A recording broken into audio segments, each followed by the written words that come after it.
Shalom, selamat hari Minggu adik-adik. Ya, senang sekali kita bisa kembali beribadah dan kita bersyukur karena Tuhan cinta sama kita dan Tuhan mau kita saling mengasihi. Adik-adik, KMI undang adik-adik untuk bangkit berdiri, kita mau nyanyi Yesus Pokok.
Adik-adik, mari kita berdoa, semua lipat tangan, tutup mata, kita berdoa ya. Tuhan Yesus, terima kasih karena Tuhan selalu menyertai kami semua. Terima kasih untuk hari ini Tuhan izinkan kami untuk beribadah, memuji, memuliakan nama Bapa. Tuhan kami mohon kiranya Tuhan memberkati adik-adik di rumah, berikan mereka konsentrasi, berikan mereka sukacita dalam memuji, memuliakan nama Tuhan. Berkati ibadah kami dari awal, pertengahan, sampai akhirnya. Terima kasih Tuhan Yesus, dalam nama Yesus kami berdoa dan mengucap syukur. Amin. Ya adik-adik, Allah itu sudah begitu baik bagi kita, menyertai kita senantiasa. Karena itu KMI ajak adik-adik untuk mempersiapkan persembahan kita mau memberikan yang terbaik bagi Tuhan. Tapi sebelumnya kita mau berdoa bersama, lipat tangan, tutup mata, kita berdoa ya. Tuhan Yesus yang baik, terima kasih untuk kesehatan, kekuatan, damai sejahtera yang terus Tuhan berikan bagi kami. Terima kasih karena Tuhan menyertai kami dalam sekolah kami, menyertai papa mama dalam pekerjaan dan usahanya. Sebentar kami mau memberikan yang terbaik Tuhan, biar kiranya Tuhan berkenan memberkati, dan biarlah kiranya persembahan kami ini dapat dipakai untuk kemuliaan Bapa di surga. Terima kasih Tuhan Yesus, dalam nama Yesus kami berdoa mengucap syukur. Amin. Ya adik-adik, kita beri persembahan kita sambil menyanyikan Allah itu baik.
Adik-adik, saatnya kita mau menyembah Tuhan kita. Mari kita siapkan hati kita. KMI undang adik-adik untuk bangkit berdiri. Kita mau memuji kebesaran Tuhan. Dengan sikap doa, sikap sopan sambil mengangkat tangan kita nyanyikan, aku memuji kebesaran-Mu.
Ya Tuhan, kami sembah, kami tinggikan, kami agungkan Engkau Tuhan, karena begitu ajaib perbuatan-Mu dalam hidup kami. Terima kasih Tuhan Yesus, Engkau selalu menyertai kami dalam sepanjang hidup kami. Terima kasih untuk setiap pertolongan-Mu Tuhan. Terpuji Engkau Tuhan Allah kami, besar dan mulia Engkau Tuhan, terpuji Engkau Tuhan. Terima kasih Tuhan, dalam nama Yesus kami berdoa mengucap syukur. Amin. Ya adik-adik, kita akan mendengarkan cerita firman Tuhan, nanti kita akan berpisah kelas. Kami ucapkan selamat hari Minggu, Tuhan Yesus memberkati. Shalom adik-adik, apa kabar? Ya kakak harap semuanya sehat-sehat di rumah. Nah kita datang lagi ke dalam hadirat Tuhan, kita mau dengar firman Tuhan. Namun sebelum kita mendengarkan firman Tuhan, mari kita berdoa. Lipat tangan, tutup mata, kita mau berdoa. Tuhan Yesus, Allah Bapa kami mengucap syukur untuk firman Tuhan yang tiap-tiap hari boleh kami dengar dalam renungan tiap-tiap pagi, dan juga firman Tuhan yang boleh kami dengar dalam tiap-tiap minggu. Dan saat ini kami akan datang ke dalam Tuhan untuk dapat mendengarkan firman Tuhan. Terima kasih juga untuk lagu-lagu yang boleh kami nyanyikan. Tuhan kiranya Allah memberkati untuk kami semua yang akan mendengarkan firman Tuhan. Dan kakak-kakak guru yang akan menyampaikan firman Tuhan, Allah memberkati dan Allah menolong. Terima kasih dalam nama Tuhan Yesus kami sudah berdoa, haleluya, amin. Nah hari ini Kak Dadang mau melanjutkan cerita di mana hukum Allah yang ke-6. Kalau kemarin Kak Adra sudah cerita hukum Allah yang ke-5, yaitu hormatilah ayahmu dan ibumu supaya lanjut umurmu di tanah yang diberikan Tuhan Allahmu kepadamu. Nah hari ini hukum Allah yang ke-6 berbicara tentang jangan membunuh. Nah adik-adik ada yang masih ingat gak cerita tentang Kain dan Habel? Kakak mau tanya sama adik-adik. Nah kalau misalnya Kain itu membunuh Habel, sebenarnya awalnya itu direncanakan atau tidak? Enggak ya, tapi apa yang terjadi? Kain mempunyai sifat iri hati kepada Habel. Nah karena iri hati itu, karena kekesalan hatinya, akhirnya Kain membunuh adiknya sendiri. Nah hari ini Kak Dadang juga mau cerita satu perwira dari Raja Daud yang memiliki rasa dendam, rasa iri hati, rasa kesal kepada seorang lainnya. Ceritanya diambil dari 2 Samuel 3 ayat 6 sampai dengan 36. Ceritanya itu tentang seorang panglimanya Daud, kepercayaan Raja Daud, yaitu Yoab ya. Nah, Yoab ini adalah keponakan Daud. Jadi selama Daud dikejar oleh oleh Raja Saul, nah Yoab ini selalu setia menemani Raja Daud, dan sampai Daud punya kerajaan, yaitu kerajaan yang terdiri dari 2 bangsa Israel, Yehuda dan juga Benyamin. Nah, Yoab ini tetap setia kepada Raja Daud. Namun bedanya Raja Daud dengan Yoab ini, Raja Daud adalah orang yang takut akan Tuhan, sedangkan Yoab tidak begitu mengasihi Tuhan Allah. Dia tidak terlalu dekat dengan Tuhan. Sehingga Yoab kadang-kadang berpikir bahwasanya Daud ini adalah raja yang lemah. Karena sesungguhnya Daud bukan raja yang lemah ya adik-adik, tapi Daud adalah raja yang mengasihi Tuhan. Jadi dia punya hati yang mengasihi orang lain juga, berbeda dengan Yoab yang tidak mengenal Tuhan. Karena sikap Yoab yang tidak taat sama Tuhan, tidak dekat sama Tuhan, sesungguhnya Raja Daud menyesali untuk mengangkat Yoab menjadi panglima dari kerajaan Raja Daud ya adik-adik. Nah, suatu ketika Yoab tidak bersama-sama dengan Raja Daud karena Yoab harus membela kerajaan Daud yang hendak diserang oleh negara-negara yang bermusuhan dengan kerajaan Daud ya adik-adik. Nah, ketika Yoab tidak ada, apa yang terjadi adik-adik? Nah, ternyata ada sekumpulan orang yang hendak bertemu dengan Raja Daud. Mereka adalah utusan Panglima Abner. Ada yang tahu siapa Panglima Abner ini? Nah, Panglima Abner ini adalah orang kepercayaan dari kerajaan Saul. Jadi kerajaan keluarga Saul. Nah, Israel ini dulu terbagi menjadi 2 ya adik-adik kerajaannya.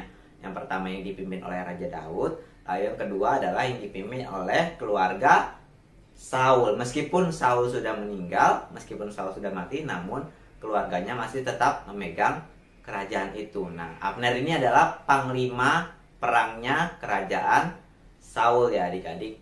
Nah, Daud akhirnya berpikir, kira-kira apa ya yang dikehendaki oleh Abner? Apakah dia ingin membunuh aku? Apakah dia ingin berbuat jahat terhadap aku?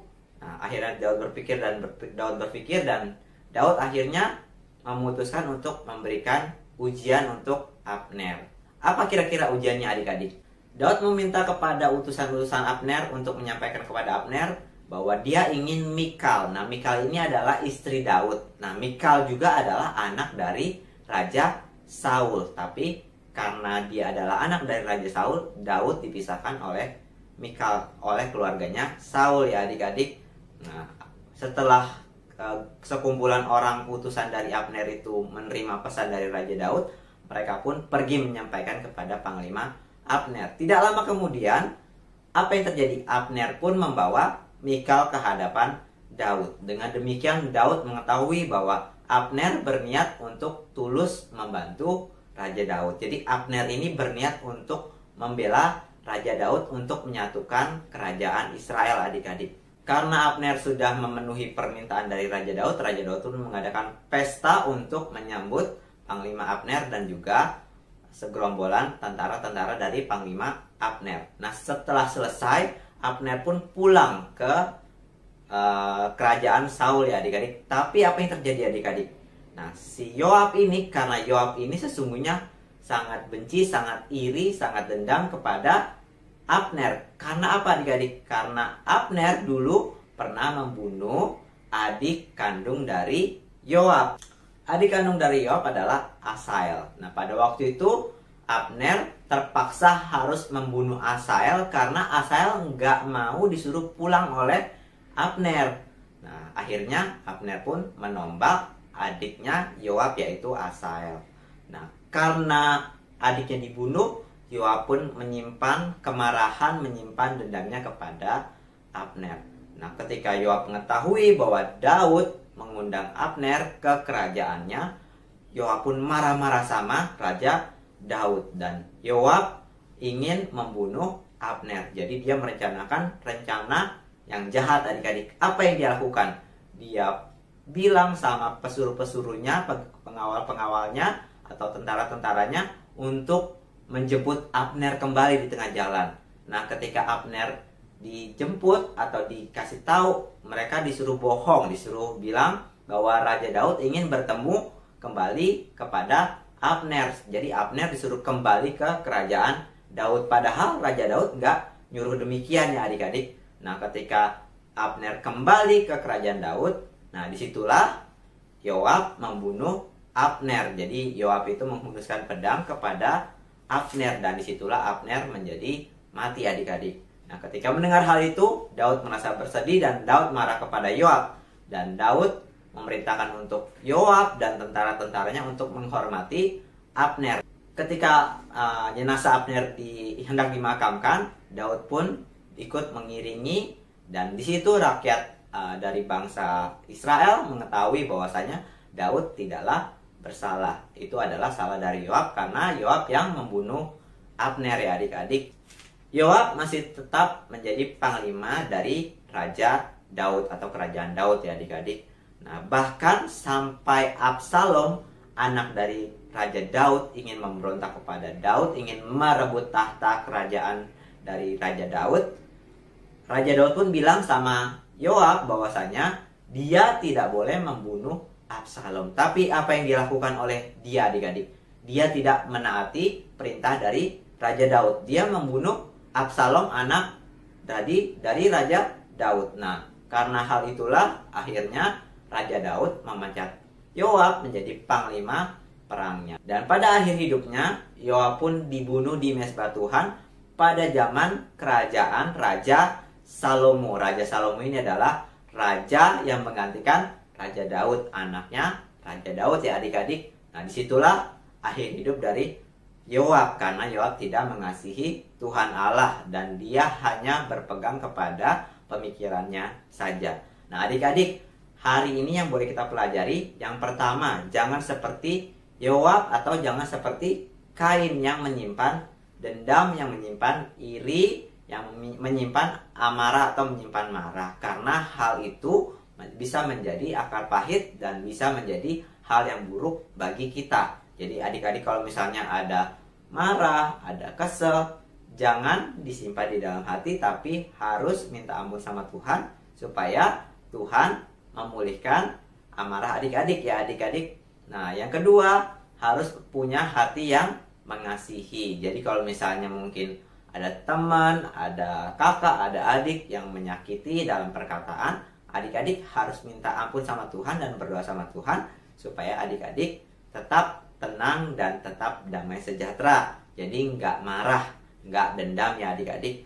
Yang ketiga, ingat hukum Allah yang keenam bahwa Tuhan melarang kita untuk membunuh. Mau itu membunuh dalam bentuk fisik atau membunuh dalam bentuk perkataan. Jadi kalau adik-adik mengatakan kata-kata kasar kepada mama, kepada papa, kepada adik, kepada kakak, kepada teman, nah itu juga bisa membunuh karakter dari teman-teman, mama, papa juga, adik, kakak juga ya adik-adik. Jadi adik-adik tidak boleh membunuh karena itu adalah perintah Tuhan. Ayat hafalan yang bisa dihafalkan adik-adik diambil dari Keluaran 20 ayat 13, jangan membunuh. Sekali lagi, Keluaran 20 ayat 13, jangan membunuh. Nah, sampai di sini firman Tuhan yang boleh kakak bagikan. Mari kita lipat tangan, tutup mata, kita mau berdoa, bersyukur untuk firman Tuhan yang boleh kita dengarkan pada hari ini. Tuhan Yesus, Allah Bapa kami mengucap syukur untuk firman Tuhan yang boleh ada sampai dengan hari ini. Terima kasih kami boleh belajar bahwa kami tidak boleh menyimpan amarah, kami tidak boleh menyimpan dendam, kami tidak boleh menyimpan iri hati seperti Kain dan juga Panglima Yoab. Kiranya Allah memberkati kami, mohon ampun apabila kami masih sering marah, masih sering berkata-kata kasar yang menyakiti perasaan orang lain. Allah memberkati kami, Allah menolong kami dapat belajar, kami dapat bertekun Tuhan, dan Engkau memberikan kami hati yang penuh kasih untuk dapat mengasihi satu dengan yang lainnya. Dan Allah memberkati kami dalam studi kami, dalam belajar kami. Allah mengurapi, Allah menolong kami, berikan kami kemampuan, kepintaran, dapat mengerti semua pelajaran yang diberikan oleh guru-guru kami di sekolah. Kiranya Allah memberkati kesehatan kami, terus jaga kesehatan kami, Allah menolong kami dalam nilai-nilai kami, berikan kami nilai terbaik, berikan kami kemampuan untuk dapat belajar dengan baik Tuhan. Terima kasih. Dalam nama Tuhan Yesus kami sudah berdoa. Haleluya. Amin. Selamat hari Minggu kepada adik-adik semua. Tuhan Yesus memberkati kalian semua.